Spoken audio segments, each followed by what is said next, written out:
Gracias, presidente. Acabamos de pasar el 20º aniversario de la guerra de Irak. Esta guerra resultó en más de 1 millón de muertes. La gente todavía está lidiando con las secuelas del uso de uranio empobrecido.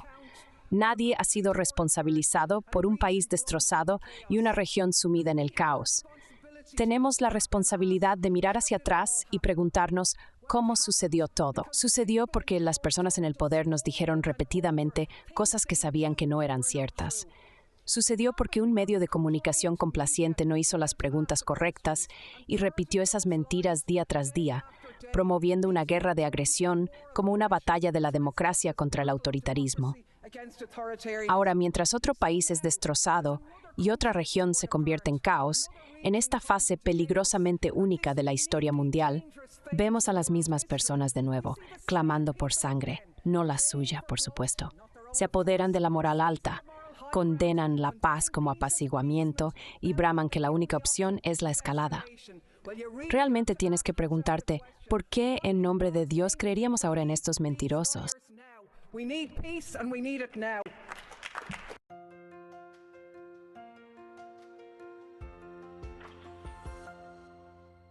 Hello everybody, this is Pascal from Neutrality. Hola a todos. Soy Pascal de Estudios de Neutralidad, con la tercera entrega de nuestra serie mensual, esta vez para marzo. Claire Daly, como ya escucharon, habla nuevamente sobre la guerra en Ucrania. Tiene mucho que decir sobre la hipocresía de Occidente y los fracasos de Europa en general. Por favor, disfruten. Generally, please enjoy. Los servicios de acción exterior europeos afirman representar a una URL más fuerte en el mundo. Sin embargo, la realidad es que muchas personas, especialmente aquellas que viven fuera del norte global, ven a la Unión Europea como débil y demasiado sumisa a los Estados Unidos, incluso cuando va en contra de nuestros propios intereses. En lugar de promover la paz en Europa y resolver las diferencias a través del diálogo y la diplomacia, nos hemos convertido en un peón de la OTAN. Estamos atrapados en las garras del complejo militar industrial, imponiendo sanciones que han llevado a una crisis energética, una crisis del costo de vida, un poder nuclear enojado en nuestra puerta y la ley de reducción de la inflación. Si realmente queremos ser más fuertes, debemos dejar de participar en los juegos de guerreros, dejar de antagonizar a nuestros socios comerciales y dejar de interferir en países que no nos gustan con el objetivo de cambio de régimen. También debemos dejar de explotar al sur global. Ya no tolerarán nuestro colonialismo. Para ser más fuertes, deberíamos defender el derecho internacional, los principios de la ONU y el multilateralismo. En resumen, necesitamos hacer lo opuesto a lo que estamos haciendo actualmente.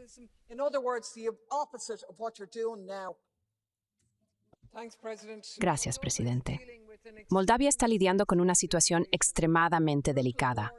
Se enfrenta a una guerra brutal en su puerta, una intensa polarización internacional, una presencia militar rusa en Transnistria y actores internacionales presionando cada vez más a los estados para que elijan bando. El artículo 11 de la Constitución declara la neutralidad permanente de la República. La abrumadora mayoría de los moldavos se ha opuesto constantemente a unirse tanto a la OTAN como a la CSTO liderada por Rusia. Al igual que mi propio país, Irlanda, Moldavia no tiene un ejército fuerte. Su neutralidad ha sido una garantía crucial de seguridad para su gente. Los moldavos están claramente preocupados por ser arrastrados a la guerra y verla extenderse. Deberíamos ser extremadamente cautelosos de no socavar la neutralidad moldava. Es vergonzoso que estemos obligando a los países a tomar partido. ¿Por qué no pueden mantener buenas relaciones tanto con Rusia como con la UE? También es vergonzoso que se hayan revocado las licencias de emisión para 6 canales en lengua rusa en Moldavia. Debemos respetar los derechos de todos los moldavos.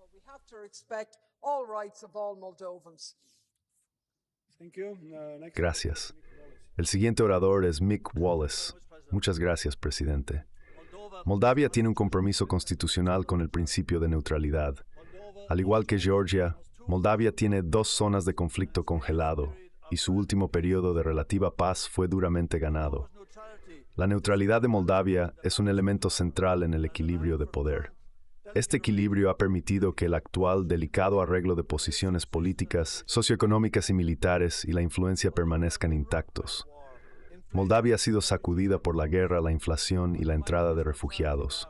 Socavar su neutralidad ahora no ayudará. Se han impulsado reformas impopulares y las tensiones entre el gobierno central y el Estado separatista de Transnistria son altas. Moldavia bien podría abrir un nuevo frente en esta guerra. Las tensiones religiosas y étnicas ya son altas. Rusia, Ucrania,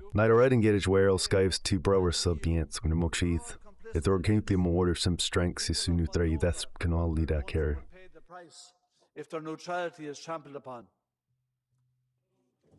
Tengo que decir, creo que este debate es realmente muy poco útil. Mientras que la persona ocasional ha entrado y ha abogado por la calma, el diálogo y la diplomacia, la mayoría de las personas aquí, francamente, han estado felizmente agitando el avispero sin aparente preocupación por las consecuencias. Nadie aquí debería estar haciendo eso. Todos, en todos los bandos, deberían dejar en paz a Georgia. Desde 1991, el pueblo georgiano ha sido sometido a la tortura de la terapia de choque neoliberal, la inestabilidad política y la polarización política viciosa. Un tercio de las personas en Georgia, menores de 50, están considerando emigrar. El 61% de ellos dice que ningún partido político los representa. Es uno de los países más desiguales de Europa y Asia Central. Eso es en lo que deberíamos estar enfocándonos. Eso es lo que importa para el pueblo de Georgia. Y, sin embargo, la gente entra aquí tratando de inflamar las cosas. Te quejas de la ley de agentes extranjeros de Georgia cuando la comisión sale y filtra su propia versión de exactamente lo mismo y no tienes nada que decir al respecto. Este tipo de cosas es una locura. Anteriormente abogó por el diálogo y la desescalada. Realmente espero que podamos continuar en ese camino. Estoy a favor de este texto debido a la urgente necesidad de aumentar el ingreso mínimo nacional en los Estados miembros de la OE para reducir el número de personas en riesgo de pobreza y exclusión social. Sabemos que en 21 95.4 millones de personas.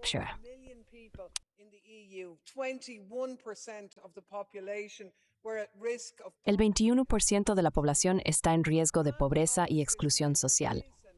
Esta medida es significativa, pero a menos que tomemos acciones más extensas, los problemas persistirán. Nuestros trabajadores enfrentan una precariedad constante. La crisis energética, la desindustrialización, el desempleo y la inflación están aumentando el número de personas que se sienten cada vez más inseguras. La participación de los costos de vivienda en el ingreso disponible de las personas en riesgo de pobreza es del 38%. En Irlanda, en el último trimestre del año pasado, los alquileres promedio fueron de 1.733 euros al mes. En Francia, el número de personas que reciben ayuda alimentaria se ha triplicado. La emergencia social está aquí. Es hora de despertar. La protección de los ciudadanos de la UE contra la discriminación es inadecuada y hemos fallado en mejorar la directiva de discriminación durante demasiado tiempo. Me alegra que acabemos de observar el primer Día Internacional de la ONU contra la Islamofobia. Sin embargo, es lamentable que fuera necesario debido al alarmante aumento de los crímenes contra los musulmanes en nuestra sociedad. La sospecha institucional que ha aumentado desde el 11 de septiembre, la llamada guerra contra el terror, el perfilado negativo y los estereotipos hacen que la vida en Europa sea muy peligrosa para los musulmanes. Las acciones de algunos miembros de nuestros parlamentos exacerban esta situación. Con la presidencia sueca presente, debemos afirmar que quemar y faltarle el respeto al Corán es absolutamente inaceptable. Es un crimen de odio.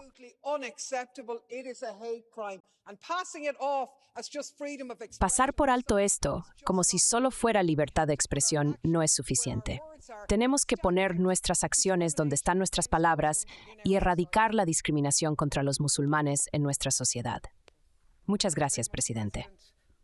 El crimen organizado, el terrorismo, la migración, son los monstruos que acechan bajo la cama de todo derechista. Son la justificación comodín para cada ataque a nuestros derechos fundamentales. Nuestros derechos y libertades civiles están siendo erosionados implacablemente por una obsesión securitaria endémica. Esta obsesión casi no hace nada para abordar los problemas que afirma solucionar, pero hace todo para hacer nuestras sociedades más temerosas y autoritarias. No tiene que ser así.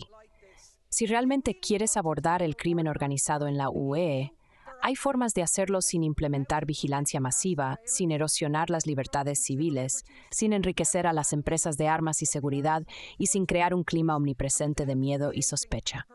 El primer paso, si realmente estás en serio, es la despenalización de las drogas como una forma de trabajar hacia la legalización completa. Al mismo tiempo, proporcionarías vías seguras y legales para que las personas vengan a Europa y trabajen aquí en la economía regular. Puede sonar simple, pero puedo garantizar que sería efectivo.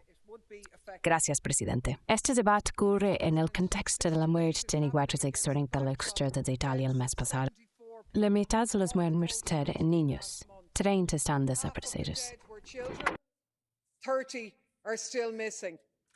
It's against the backdrop of the ongoing Está en el contexto de los juicios penales en curso de trabajadores de rescate e inocentes refugiados por ayudar a personas a ponerse a salvo. Está en el contexto de las nuevas regulaciones italianas que aprietan el lazo alrededor de las operaciones de búsqueda y rescate civiles. Estas operaciones han intervenido desde que la UE se alejó vergonzosamente de sus obligaciones legales de salvar vidas en el mar.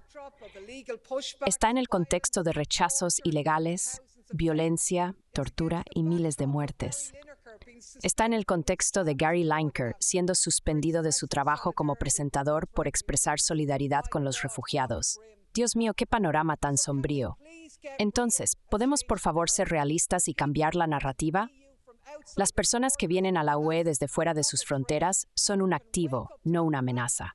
Europa puede despertar a ese hecho o permanecer en su trampa de muerte salvaje y cada vez más autoritaria. Espero lo primero, pero temo lo segundo. Escuchando los aplausos aquí, seguros y protegidos a miles de millas de distancia del frente, creo que sería un ejercicio útil para nosotros recordar lo que están experimentando los ucranianos comunes.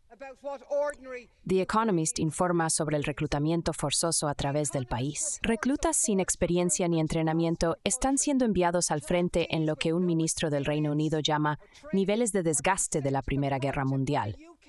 Las cifras de bajas son secretas, pero las estimaciones son de alrededor de 120,000. Comandantes de batallón le dicen al Washington Post sobre reclutas que huyen en masa de las posiciones.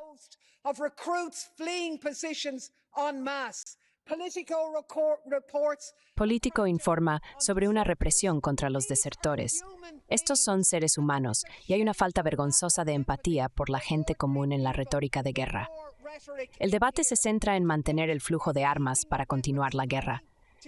Ucrania está perdiendo una generación de hombres, hijos, esposos, hermanos que nunca podrán ser reemplazados. Esta situación no puede continuar indefinidamente. Y los generales de guerra que se sientan aquí y envían a estos hombres a su muerte me dan náuseas. Necesitamos paz, necesitamos diálogo, por desagradable que eso pueda ser. Gracias, presidente. Me abstuve de este informe porque, aunque contenía mucho que era bueno, no estoy de acuerdo con la ley Magnitsky y otras medidas. Si queremos defender a los defensores de los derechos humanos, debemos ser honestos. Quiero dar un ejemplo para apoyar mi posición. Anoche tuvimos una discusión sobre informes de cientos de niñas que sufren problemas respiratorios, temporales y secuelas a través de Irán, lo cual es profundamente preocupante. Apuntar a los niños por cualquier razón es inimaginable e inexcusable. Estoy muy contento de que el gobierno de Irán haya iniciado investigación, la cual espero que sea transparente. Sin embargo, deberíamos considerar el impacto en los defensores de los derechos humanos y en las personas que afirmamos defender. Al usar constantemente cada desarrollo en Irán para impulsar un cambio de régimen, estamos dañando a las personas que decimos apoyar.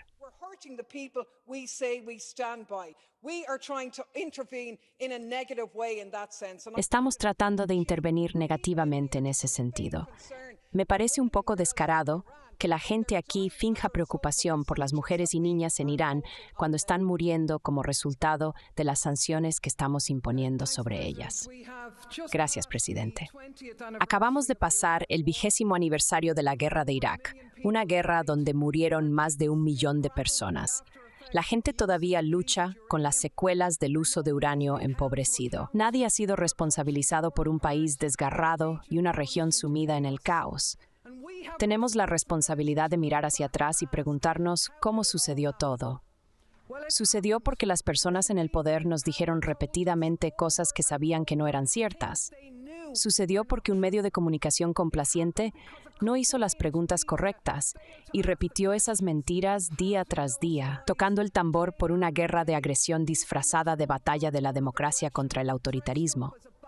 Ahora, mientras otro país se desgarra y otra región se convierte en caos, en esta fase peligrosamente única de la historia mundial, vemos a las mismas personas de nuevo, clamando por sangre, no la suya, por supuesto. Se apoderan de la moral superior, condenan la paz como apaciguamiento y gritan que la única opción es la escalada. Realmente tienes que preguntarte, ¿por qué en nombre de Dios creeríamos los mentirosos ahora? Necesitamos paz y la necesitamos ahora. These liars now. We need peace and we need it now.